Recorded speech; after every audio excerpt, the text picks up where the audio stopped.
16th of May, 1839. The unflinching African sun has continued to plague our expedition, making it impossible to dig until dusk. How Professor Herbert managed to find the location in these vast plains of nothingness remains a mystery to me. When I asked him about the tomb again, he told me about the legend of Tin Hanan, the mother of us all. An interesting story in its own right, but I can't help feeling there's more. Later that evening, we uncovered a passage beneath the dunes leading to a sand-covered stone structure. The professor was confident it was the tomb we sought and ordered the others to clear the way late into the dark, cold night. Tomorrow, I shall lead the men into the ancient structure, hoping to reach the burial chamber.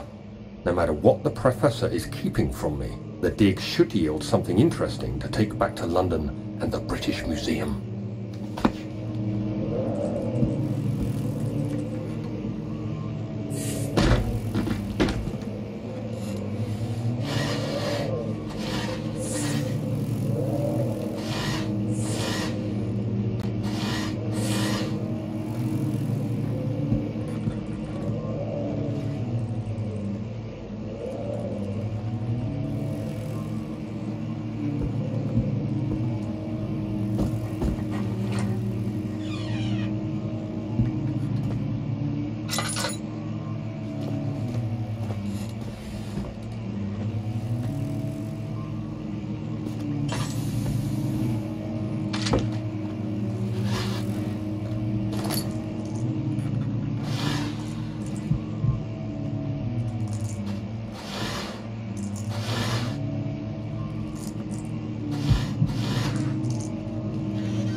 "17th of May, 1839.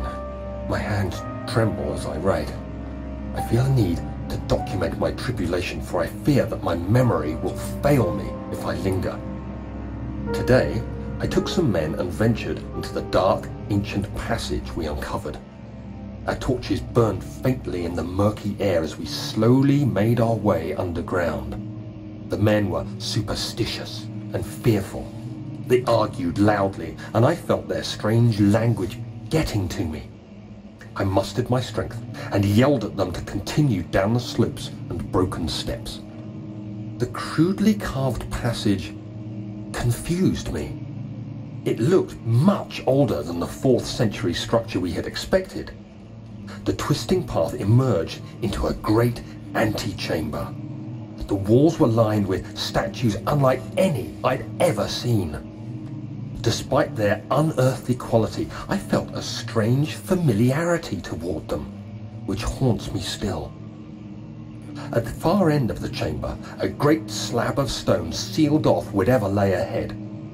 I gave the order to raise it, and as I pushed through the narrow space, the heavy stone suddenly dropped, sealing me inside. I was trapped.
castle is old and hasn't been tended to for centuries.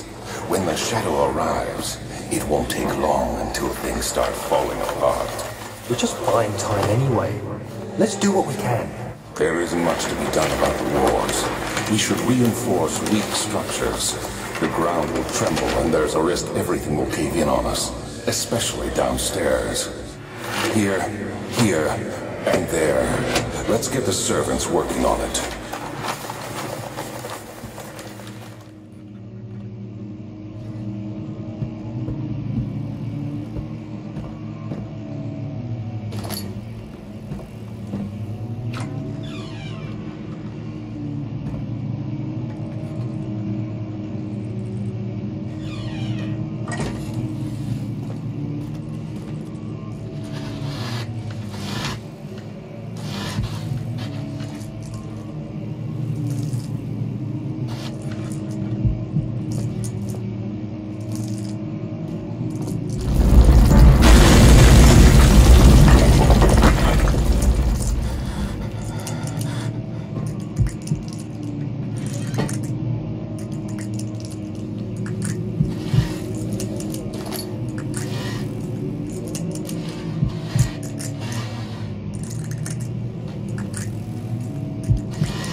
May 1839.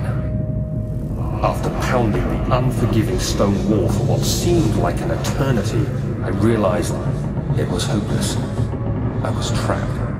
I fell to the ground, gasping for air, trying to focus. That's when I saw a faint blue shimmer. My weakened body was heavy to carry, but I managed to push myself toward the enchanting light. It was waiting for me. Enclosed in dark nothingness, I felt myself drawn to the mystic light.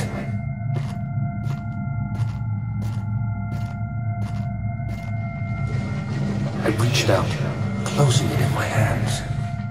The faint glow escaped my fingers and began to spark brightly and spirit me away, unlocking alien memories of spiraling towers, endless deserts, and impossible geometry. The next thing I can remember is the grating sound of stone being lifted, the voices of the Arabs pulling me to safety, and grasped firmly in my hands was the broken pieces of a most peculiar relic.